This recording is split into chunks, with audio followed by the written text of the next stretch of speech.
welcome to Political Quickie, your political show that subjectively discusses political headlines in South Africa and all around the world. My name is Mapasika Mura. So Dove found itself in very, very hot water in the past week. It just so happened that it posted an ad where a black woman took off her top and turned into a white woman. And so I initially saw pictures on social media of this and I was like, oh my gosh, what? How could Dove do this? How could this happen? I was really, really shocked. And then I saw the whole ad, which was a Facebook ad, a Facebook video rather. And it shows a black woman turning into a white woman, and then the white woman turns into a Middle Eastern woman. And so I was a bit relaxed. I was like, oh, okay. Not so racist. So I was like, okay, no, let's do a little bit of research. Let's look into Dove. And so it just so happens that in 2011, the same thing happened. This time it was a picture where there was a black woman, a brown woman, and a white woman. So the black woman represents before you use the body wash situation. The brown woman is in the middle, and then the white woman is the after effect of using the body wash situation. So yeah, no, damn, why though? Why? You know what? I think in a society like ours where white was always seen as superior and like superficial and like beautiful for the longest time, and black was perceived as ugly and inferior, I think it makes sense that we are outraged. It makes a lot of sense. However, I do doubt that this time Dove intentionally was like, you know what, we're going to be racist. This is speaking from me, this is me trying to be the devil's advocate. Looking at it from the perspective that, you know, no intellect, no marketing intellect in their right mind in this day and age would intentionally put out a racist ad and expect a diverse clientele to consume. That's me looking at it from that way. So I think this is probably what happened this time. I think number one, probably Dove doesn't have like a diverse marketing team. And so that's why no one picked up on this. Probably it was just, you know, just one kind of person looking at it and I was like, perfect. It looks really, really nice. It looks like we are kumbaraing to the sunset because different races, not looking at it from the perspective that actually this black woman is turning into the perfect white woman. Secondly, I think that Dove got careless. It thought that since, you know what, it is the 21st century, let's kumbaya to the sunset, everybody is equal, everybody is beautiful, then we can just, you know, do whatever it is that you want, not knowing that you need to be sensitive. Like, sure, we are free, the slaves are free, civil rights movement is over, no more apartheid, but the media still has these narratives and connotations where white is still superior and beautiful and black, not so much. So I think Dove got careless. Thirdly, I think that it's another case of subconscious racism where, like, again, they saw nothing wrong with this. Someone approved it, so this person saw nothing wrong with it. So it's probably just a matter of subconsciously you are racist, but consciously you don't even know it. You're not even aware.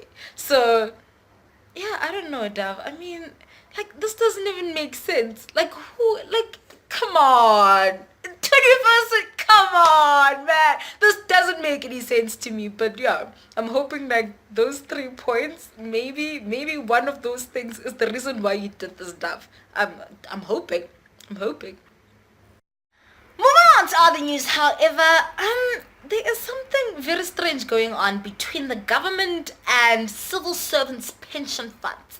In the sense that, first of all, the ANC during its policy conference suggested that, you know, the pension funds should be, in terms of their investment, they should be prescribed, meaning that a certain percentage or all of that money should go to, or rather be invested in government bonds as well as state-owned enterprises stocks. In a thriving economy, this makes a lot of sense. And a lot of countries do this. But, in a very corrupt nation like ourselves, not a great idea. Also, like, who wants to invest their money in a company like SAA, guys? Like, come on.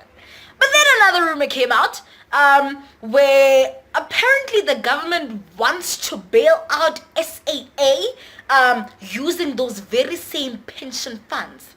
So then I was like, but then I was also like, you know what? No, this is probably like, you like conspiracy theories, girl. So maybe you're just exaggerating.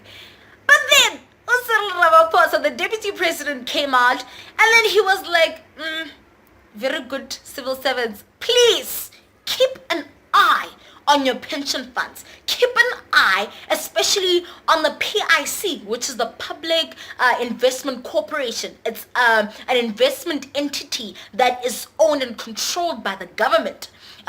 So a very big chunk of this pension funds with that very same entity. So he's like, keep an eye on that because people are eyeing it and they want to steal your money. So all I know is that where there's smoke, there's fire. And if there is someone keeping an eye or who wants to steal from this entity, then this could potentially be the biggest state capture heist we would publicly hear of as South Africa. Not considering the heists that have been going on. When we think about, apartheid government, when we think about white monopoly capital, when we think about the corruption that's been going on, this would be the one to top it all off. So, yeah, no, interesting stuff. Very interesting. Moving on to international news, the drama or the feud between the NFL and Donald Trump continues because, Donald Trump likes fighting with everybody, so it's no different this week. There's been a back and forth situation with the NFL players kneeling every time the national anthem plays, or rather they sing the national anthem just before a game. They're doing this to protest police brutality against black people in the US. And so Donald Trump is not very happy about this. And he's like, NFL, your players have no respect. And if they keep kneeling, you must either suspend them or fire them. So the NFL players are just like blah, blah, blah, blah, blah, blah. And they're just continuing with the kneeling. It's a bit crazy. It got a bit dodgy when Mike Pence, the deputy president, went to a game, right?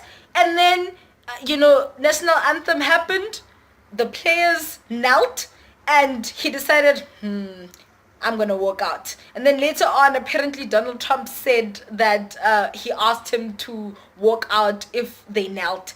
But you know what I think? I think this was all like a big, it was all staged in the sense that Donald Trump was like, okay, we need to do something dramatic. And then, so Mike went and then was like, I'm just going to wait for them to kneel. And then when they knelt, he was like, walking out. And so he did. The national anthem and them standing up during the national anthem is apparently a big deal in the US. It shows allegiance to their country, allegiance to their military, which they are crazy about. And so apparently this is disrespectful. So I understand exactly why someone would protest police brutality against a whole entire race during this moment that is apparently patriotic and yeah, wow, English, patriotic. Yes, patriotic and very significant. So I absolutely understand. I guess I'm not surprised that Donald Trump doesn't get this, and instead of actually, trying to unite a whole nation, it's just like, don't do that. You are very disrespectful. Don't do that. But also something that, shocks me a little bit is that, 99%, if not all these players that are kneeling against police brutality are black. And it's like, I mean, the other players who aren't black, doesn't this affect you as well?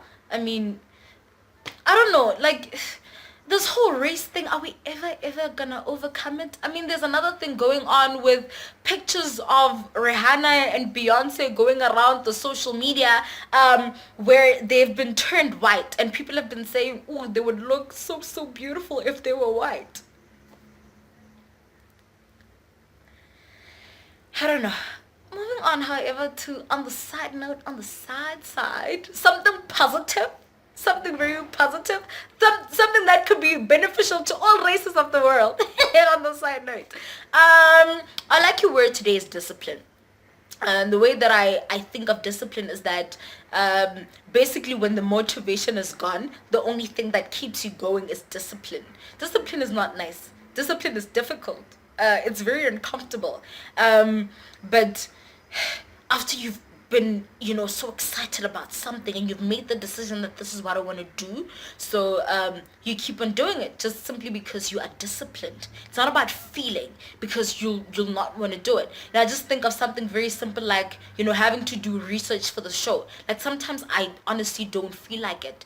And I love research. And I love politics and I love the show, but sometimes I'm just lazy. I'm like, oh my gosh. But then the discipline of having to do it every week and knowing why I do it, which is simply because I feel like we are underrepresented as the youth of South Africa. We don't really have a voice. And so I feel like this platform is a very great platform, not just for myself to come and voice what I think and I feel, but for you guys to get in on the conversation as well and speak out, for us to just have a political platform that is very representative of us, because it's very important. Everything is political, and it doesn't matter how old you are. You don't have to be some old man in parliament for you to speak about politics and to be really involved, but you can just be 12 years old or 18 and have a voice. And I think that this is, or it should be, that platform. So yeah, discipline is essential, especially if you have a vision. You keep going even when you don't want to keep going. You keep going. Yeah, that is discipline. Anyways, this was a very racial episode of Political Quickie. My name is Mapa Sikamura. Use your talents to serve humanity. Let's work on our psychology in terms of race. Let's work on our psychology and be better human beings. And we shouldn't be like, oh my gosh, I don't see color. No, it should be, I see your color. I appreciate that you're different. So yeah. I love you guys. Be awesome. I will see you next week.